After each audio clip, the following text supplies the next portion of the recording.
Welcome to the Pathways to Prosperity podcast, where we explore personal, professional, and financial success stories of top achievers. Let's dive in. Hey guys, this is Tristan on Pathways to Prosperity with Brendan Minard, guy and owner of Coastal Connections with Property Group. I met this guy at a real estate meeting recently, and he's been a phenomenal man himself. Really into it, and just seems like has a great heart. So, hey Brendan, you don't mind me just kind of give us a little snapshot about your company.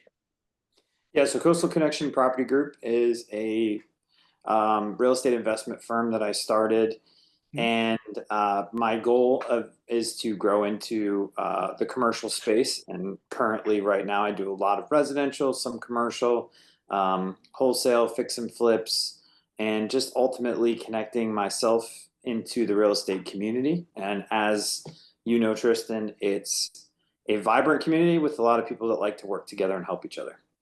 Yeah, my first time, oh, not my first time, but I've been to a few, and I like to have the wholesome kind of connections. It's something like that really helps people kind of build. And I feel like that a lot of the social media shows like we're all against each other, but I feel like that's just kind of that's put there because they realize that once people come together, it's a whole different aspect, right? It's something that not a lot of people are used to, or a lot of people who are newer in the game, they're not like used to having like a wholesome or like a good connection with like competition, which you should, right? I mean, that's what kind of brings you up instead of having spite. So speaking of Yeah, competition, yeah, speaking of competition though, like there's a yep. lot in the the real estate area. Like, what do you think comes easier for you and sets you apart from them? I'm a big relationship builder. Okay. So a lot of what I do is through networking. And I think that if you're smart in this industry or basically any industry in business, you network heavily and you become likable in that network. And I think that the way to do that is just be authentic, be yourself, talk about real things, be honest with people. I make it a very upfront point when I'm doing deals with a new buyer, for example, Mhm. that I'm going to clearly state everything that we're going to go through step by step so that you're not in the dark about anything. And if you have questions and I haven't explained something, let me know. I'm an open book and you're not going to offend me because, one, I've been offended so many other times by angry homeowners when I make calls to them. So that I have thick enough skin where I can handle any sort of criticism they might throw my way. And Right. also, it's just good to be out there, be seen. Mhm. And what separates me is I think my diversity in business. I have owned businesses for many years in the service industry, and ultimately, being a business owner in service translates very well to real estate because you, even though you are dealing with a hard asset, you're Mhm. also dealing with people, and people are the biggest component of this work. And you really need to hone in on that. I think it's not about the dream of the beautiful property that you have in your head, but the beautiful connection you're going to make with yourself, Tristan, who you know, because you'll feel comfortable referring me. And it goes into a cycle of I can joint venture with this guy and I can work with that gal and I can do a lot of different things that most people don't even realize is possible, but because real estate's so open like that, and it's just such an awesome community that you'll find out that you can get deals done like that. Yeah, I definitely I definitely feel like transparency, like you're saying, it's a big component of not just the relationship part, but also tells me how you are, how you treat yourself, how because if so let's say like you said, like you're very open about your deals, like you're open about like what's gonna happen. You it seem like you lay everything out. Once Mm-hmm. someone hides that, it's kind of like why are you hiding something? Like that aspect is a very is in the back of your mind. So It that immediately seemed pops up. Yeah. yeah, like Yeah. the doubt happens, right? And when doubt happens, things start falling through the cracks. And it's good that you're very transparent. It's good that you have that mindset because not a lot of people want to have that mindset nowadays. So, what do you think comes easier to you that others find a little challenging? Negotiation. I really love negotiation, and I love the challenge of somebody who is not open to an idea and then opening their mind up to a thought or a possibility that they didn't think was possible. So I ran into a guy this morning. I had a phone call with a gentleman who, I've been in real estate for 30 years. I know this and I know that. And then I had a conversation with him. And in the end of the conversation, he was laughing and telling me about, his early days in business and this, that, and the other thing. And so he didn't want to have anything to do with me in the first minute of that conversation. And by the end of it, he was sending me photos via text message of the property that weren't available to me prior, and was telling me about the property and what he was envisioning for the property. So that kind of a deal, that kind of a scenario to me, even though it may be difficult for others and they might just freak out and hang up the phone or just never talk to the guy again, people like that actually make it, for some reason, for me, that challenge opens that door for me and makes it something I want to pursue versus the opposite, because he was very candid. He told me what his desires were, what his motivations were. If everybody was that open and honest about these things, it would make my job a whole lot. Well, I mean, like you said, you're a very personable person, so I think like that plays a big part. I mean, it's something you love to have. You love to build those relationships, and like he was probably thinking like you're just another buyer, or just another person who's just trying to get out straight for money, an investor who cares about the bottom line. But once you bring that insight about who you are, and we bring that into also the deal, I think that's what really makes people open up. That's something you should have, right? Yeah, absolutely. I like So it. like since this, the real estate business is being a little oversaturated in like that market, like what do you suggest others to do to get better at the craft, and like what kind of tips would you give them? That's a very good question, because there's a varying level of investment and investors in the real estate market. I would love to tell all wholesalers in the entire world to just be honest about their deals and don't try to get stuff under contract that isn't theirs. I Okay. dealt with that over the weekend. I had someone who, I was out of town, not last weekend, the weekend before, and I found out, I got a call from someone who said, "Hey, I think somebody just tried to pitch your property you have under contract. Are you sure you got this under contract?" And I said, "Yeah, I do. How much do they have it on, listed for?" Yeah. And it was 30K over what I was listing it for, and they didn't get permission for me to do that. And so Mhm. I reached out to the guy. I had sent him some photos. I thought he would just, potentially Yeah. want a joint venture. It was harmless, but instead he just started shopping the deal or marketing the deal as if it was his own. And that's a big no-no. And I think what people in real estate need to do is understand that if everyone walks away from the deal happy, then it's a good deal. Right. If there's someone that felt that they got screwed over, that reputation is going to circulate in the community, and that will eventually put you out of business, or people will stop working with you, so that will limit your ability to grow. Yeah, I remember in one of the meetings I was listening to, like a lot of contractors they're asking for a certain amount up front, and they just kind of just disappear. I feel like that itself is like you're saying, like that this honesty is something that really sometimes, I mean, a few bad eggs can make multiple laws, right? And that's something that should always be a no-no. It's one of those things that it's like a understood no. And Mhm. it sucks that like people really do have to like go through those trials and go through those tribulations to figure out what way they want to go. I mean, you could have went a legal way, more likely. I don't know. I'm still learning about the aspect, but I don't know if you could possibly go the legal way. But you're talking to him like a man, or to a person, investor into investor, and try to get that thing resolved. But it's just not having those good apples that really makes it really hard for others. Yeah, and the vast majority of real estate investors, even though there's a bad connotation with the word investor, Mhm. especially when you're talking to a homeowner, I think the vast majority of them have good intention, and they Mhm. want to see grow. Like, they'll be happy to joint venture if I don't have a buyer for a property and someone else does. If I get a little bit of money from it and they get a little bit of money from it and the house Mhm. gets sold, we should all be happy about that. We Right. shouldn't be greedy. I think if you can cut out the greed from your day-to-day life and your mentality, it'll things will fall in place for you. And then when Right. people see that you're not a greedy investor, they'll want to do more work with Mhm. you. They'll want to do jobs with you, and they'll want to joint venture on stuff, and they'll want to help you when you have questions, because every Right. investor should be asking questions and learning constantly, especially if you're dealing with anything in creative finance. It's a huge Mhm. thing. You need to learn because there's so many different ways to get something done.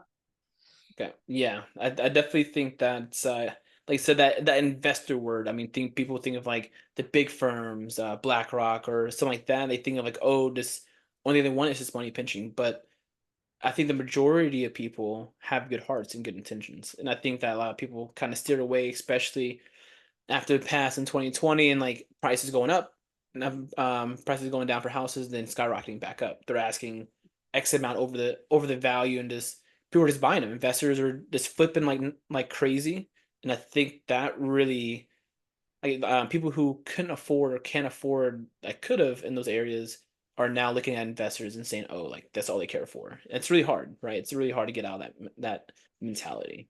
Yeah, and you're right. It was a lot of the bigger organizations buying up properties really rapidly, Mhm. knowing that if they bought the property and they held it for even a short period of time, and even if they wanted to resell it, not only would they get a higher price than what they paid for it, but if they did decide to hold on to it, they could collect an insane amount of rent, especially knowing that if you essentially buy up a whole neighborhood or an area Mhm. of vast available real estate, you can take over. You can make Yeah. decisions in a group mentality that the average investor, like myself, like yourself, like the community that we're both a part of, is not going to be doing. You know, we're not in. Yeah, maybe two, three, four, five houses a month, something like that. But we're not buying Yeah. neighborhoods of Mhm. and portfolios of hundreds of properties. That's a very difficult thing to do.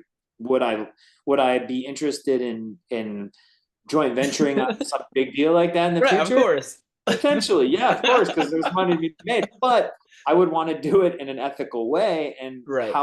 that's the thing that I think most homeowners don't realize is that there are businesses that do it in a very predatory way, and then there's others Mhm. that go, okay, well, there's a way for everybody to walk away from this satisfied, making money, and happy. And that's how business should be. And trust is a huge component of that. If you don't have that trust, um, as I said earlier, it erodes that foundation that you've built. And so, yeah, you want to keep that foundation growing in a positive way. You want to build that network of people that can rely on you, and you can rely on them.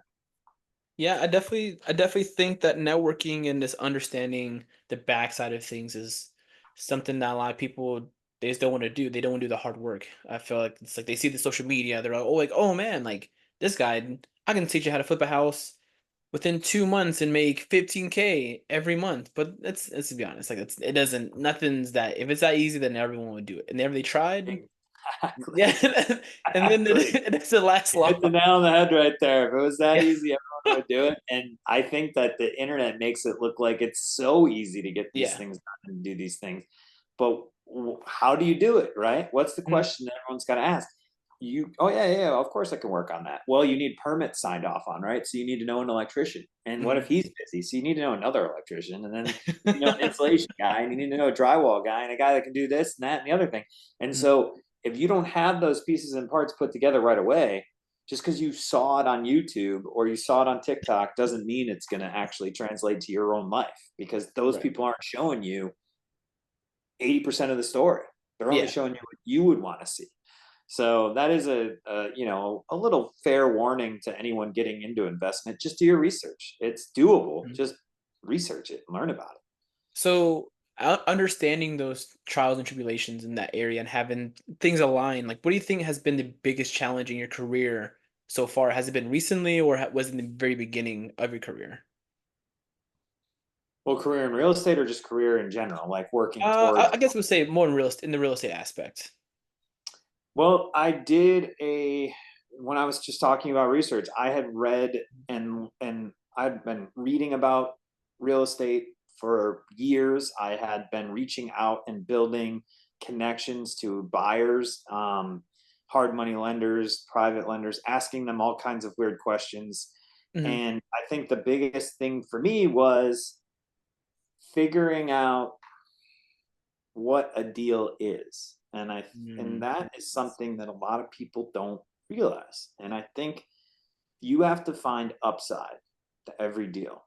Right. You don't want to just replace a person in their quicksand that they've been sitting in now and slowly sinking in, whether their house is in foreclosure and has Mhm. liens and tax violations and just code problems and squatters. I mean, Yeah. you see all manner of it, and people are like, wow, that's a great deal. Okay, well, look at how many problems this property has other than its physical problems and Right. determine if that's something you want to dive into. Mhm. Alternatively, the beginner investors will always want to go and look at retail deals and go, whoa, I just took $25,000 off on the MLS. This is a fantastic deal. I'm going to make an offer on that property. Then they get it Right. under contract and you can't sell it because Yeah. investors don't want to pay the retail, right? Exactly. So Yeah. knowing what a deal looks like, I think was the biggest and hardest part for me. And now that I know it, it starts to show itself everywhere, and it's getting better and better and better as you see a thing, as you see a property. Mhm. Land, for example, to me still, even though it seems simple, land itself has a wide Mhm. berth of price, and it could be near a really interesting location and be super cheap, or be in a terrible location and be super expensive. Why is that? So you need to look at the extenuating circumstances and what could be going on with that property, and then knowing what engineering firms or who you need to talk to in order to do your due diligence to find out whether that property is even worth your time, or even worth making an offer on. Yeah, I definitely think like I mean me personally like I remember learning about creative financing and or deals, creative deals and there's some things that you don't realize. Like I mean sometimes someone's just selling the house because they can't like they don't want to be there because of a loved one was there. And like you try to figure out how you're able to make it to where everyone's comes out happy or creating certain deals or making structures to make sure that everyone's even though they might be getting out of the house, they still can have like a nice lump sum to go somewhere else. It's and like or you can help them Yeah. if they're moving, like you know what, I will take some of this off so we can help you move. I think a lot of that really comes with like a human heart because it's like you're trying to make the deal not just good for you, but like you said, for everyone, like as a whole, and you're trying to make it like a very like wholesome interaction. So Yeah, if you can add value services to mhm, to what you do, that makes all of the difference. I mean, yeah, at some point, I would love to have a title company. I would love to be affiliated with a moving business. I'd like mm, to establish a full service setup so that if someone really is struggling financially and they mm, need that leg up just to be able to move to, like, I don't know, a state over, move to Georgia because it's more affordable and they got some family there and they want to move back. mm, Yeah, of course. If I could throw in the moving costs for you, I'll do that. If that's what's going to make or break the deal. I mean, I'm trying to negotiate a deal with an RV right now. The guy wants an RV, mm. and that's his down payment for the property. So I have a friend who's selling an RV, and I'm, going to see There, if I can there get you a deal on the RV and get a deal on the down payment. But you never know how that's going to play out. And I think that it's just important to kind of keep your mind open and your options open, and just be there and available and think of ways that you can help that person, and ask them, what's your motivation. If somebody doesn't have a motivation to sell, there's really nothing there to buy. right. So finding motivation is crucial too. Well, it sounds like you're doing really well. I mean, honestly, it sounds like you're trying to figure out the nuances, the small things, and make it into a bigger picture in the real estate game. So, a lot of people are thinking about like passive income or replacing their income. What do you think has been an avenue that you are seeing that can help others kind of explore that side? Well, in real estate, the best way to start with replacing your income is there's two ways I think that Mm, are most effective.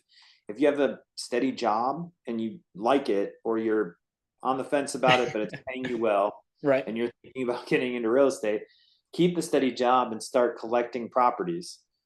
Mhm. And what you can then do is cash out and do a cash out refinance after you do some renovations to it. But if you're lucky enough to find a cash flow positive property that already has a renter in it, then at least you know that you're going to get X number of dollars a month.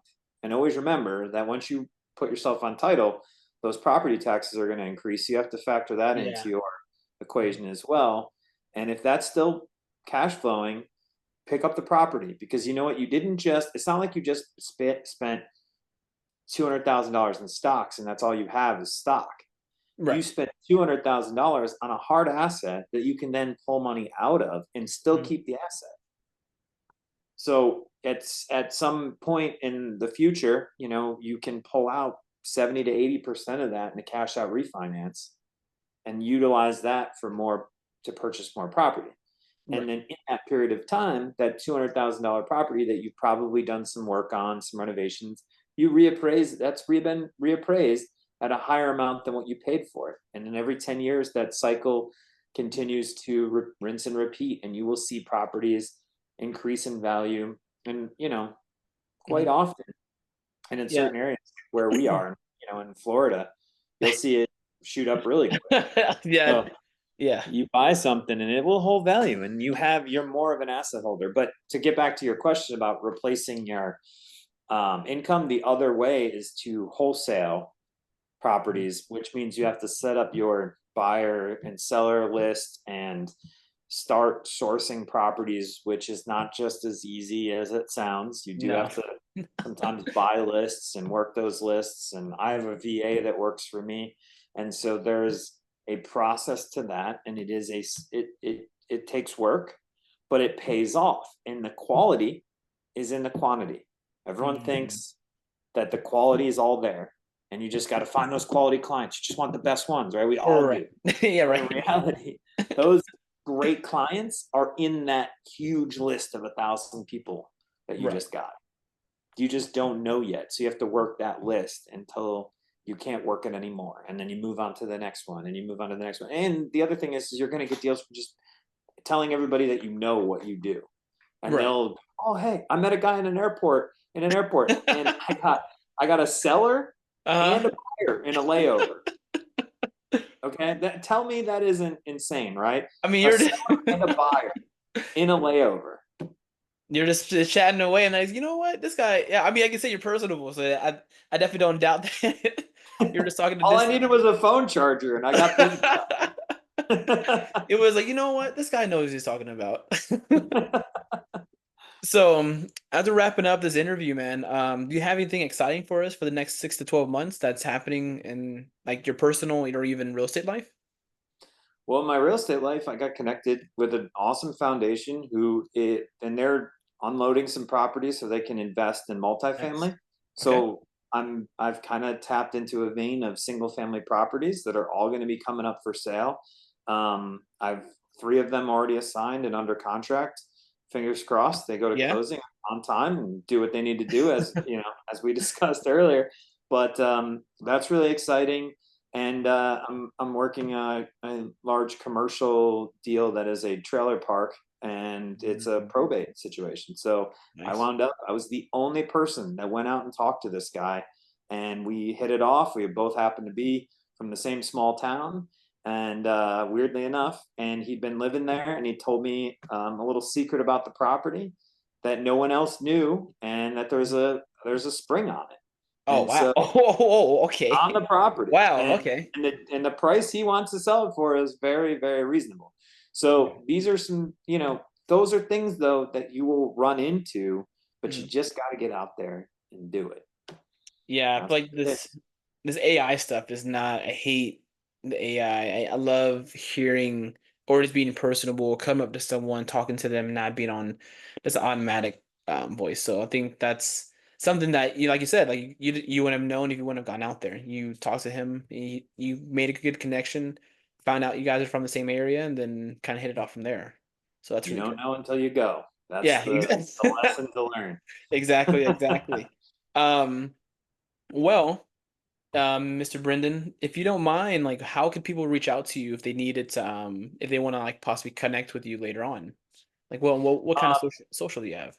I'm on TikTok. Okay. I'm a talker. I've got a handle. It's K9 Whaler. I will give it to you, Tristan, but it's K the number 9 and then Whaler, WHALER. Okay. I'm on Facebook. I have a business page, Coastal Connection Property Group, and Cool. I'm on Instagram as well. And so you can find me on all those platforms. All right, man. Well, thank you very much for taking your time out of your day. I know you're a busy man. Like I said, having all these deals and just doing as much as you can. As little time as it is, I feel like 24 hours is definitely not definitely not enough sometimes, most of the time now. No, But it's not. But you know what? You get in what you can, and you just do the best you can every day, and it'll pay off. yeah. It always works out. Well, thank you very much, man. I hope you have a great day, and hopefully our viewers reach out to you soon. Absolutely, and thank you very much for having me on here. Of course. Appreciate it. All right, have a good one. Thanks, Tristan. You too. Bye. Thanks for listening to the Pathways to Prosperity podcast. Got a success story to share? Visit pathwaystoprosperitypodcast.com/guest and apply today.